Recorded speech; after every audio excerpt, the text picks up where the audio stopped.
बढाईखोर गोमाशी एका गावात एक गोमाशी राहत असे. ती स्वतःला खूप महान समजत असे. ती खूप गर्विष्ठ होती. ती स्वतःविषयी खूप बढाया मारत असे. एकदा ती गुणगुण करीत एका मोठ्या बैलाच्या डोक्याभोवती फिरत होती. त्यानंतर ती बैलाच्या शिंगावर जाऊन बसली. तिने एक खोल श्वास घेतला. छाती फुगवून ती स्वतःशीच म्हणाली, मी एवढी मोठी आहे, एवढासा बैल माझं वजन पेलू शकेल का?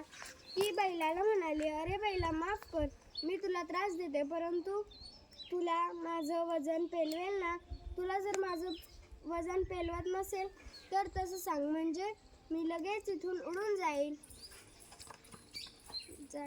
बैलाला गोमाशी तेथे असल्याचे समजलेही नव्हते.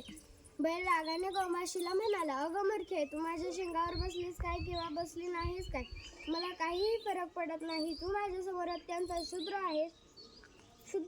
स्वतःविषयी बढाया मारण्या एवढी तू मोठी नाहीस. बैला